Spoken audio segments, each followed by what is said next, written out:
और मुझे नहीं लगता कि नीतीश कुमार के बाद उनके कद का कोई नेता है एनडीए में। तो पार्टी का विलय कर देने से उनकी अलग पहचान खत्म हो जाएगी।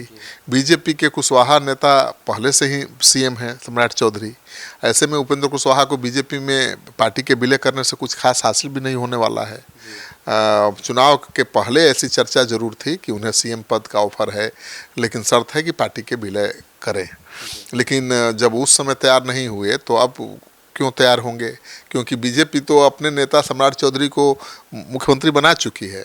अब उनको हटाकर थोड़े उपेंद्र कुशवाहा जी को मुख्यमंत्री बनाएगी बीजेपी। उपेंद्र कुशवाहा की पार्टी का बीजेपी में होगा विलय। बिहार में मंत्रिमंडल विस्तार से पहले अटकलें तेज। नमस्कार, आप देख रहे हैं सिटी पोस्ट लाइव, मैं हूं ऋषि। सूबे में सत्ता परिवर्तन के बाद बने नए समीकरणों ने इस चर्चा को और हवा दे दी है। मंत्रिमंडल विस्तार से पहले राष्ट्रीय लोक मोर्चा के भाजपा में विलय की अटकलें तेज हो गई है। सूत्रों के अनुसार भाजपा की ओर से रालुमो प्रमुख उपेंद्र कुशवाहा को पार्टी विलय का प्रस्ताव दिए जाने की बातें सामने आ रही है।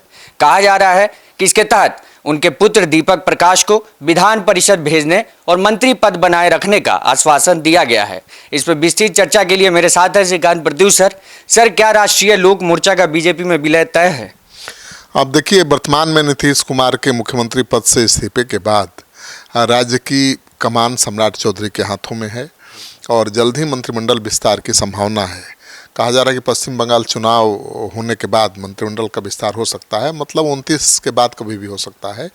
ऐसे में बीजेपी नए समीकरण साधने में जुटी है और इसी सिलसिले में विलय की बातें हो रही हैं। ऐसी बातें चुनाव के पहले भी हो रही थी।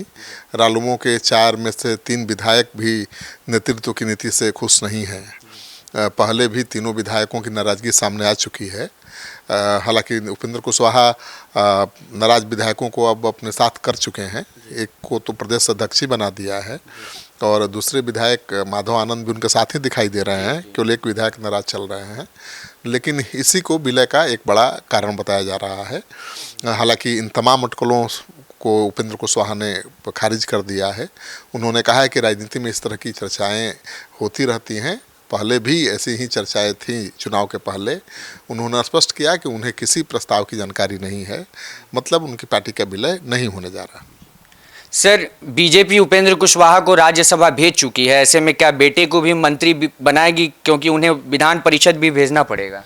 हाँ, ये सवाल स्वाभाविक है, आपके जहन में उठ रहा है। लेकिन एक बार मंत्री बना के दूसरी बार नहीं बनाएगी तो इसका भी बड़ा खराब मैसेज जाएगा।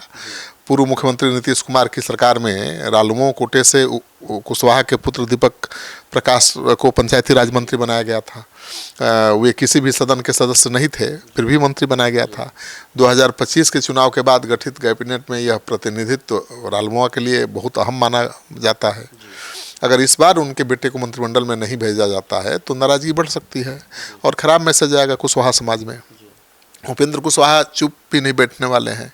उनकी पार्टी का विलय भले तय नहीं है, लेकिन उनके बेटे का मंत्री बनना तय है मेरे हिसाब से। और रालुमो के संभावित विलय की अटकलों पर मंत्रिमंडल विस्तार के साथ ही तस्वीर साफ हो पाएगी। तो इंतज़ार करिए, 29 के बाद तो कभी भी किसी भी घंटे मंत्रिमंडल का विस्तार हो सकता है। सर, विलय से कुशवाहा को लाभ होगा या नुकसान? उपेंद्र कुशवाहा की अपनी पार्टी है, उनकी स्वतंत्र पहचान है और मुझे नहीं लगता कि नीतीश कुमार के बाद उनके कद का कोई नेता है एनडीए में। तो पार्टी का विलय कर देने से उनकी अलग पहचान खत्म हो जाएगी। बीजेपी के कुशवाहा नेता पहले से ही सीएम हैं, सम्राट चौधरी। ऐसे में उपेंद्र कुशवाहा को बीजेपी में पार्टी के विलय करने से कुछ खास हासिल भी नहीं होने वाला है। चुनाव के पहले ऐसी चर्चा जरूर थी कि उन्हें सीएम पद का ऑफर है, लेकिन शर्त है कि पार्टी के विलय करें। लेकिन जब उस समय तैयार नहीं हुए तो अब क्यों तैयार होंगे? क्योंकि बीजेपी तो अपने नेता सम्राट चौधरी को मुख्यमंत्री बना चुकी है। अब उनको हटाकर थोड़े उपेंद्र कुशवाहा जी को मुख्यमंत्री बनाएगी बीजेपी।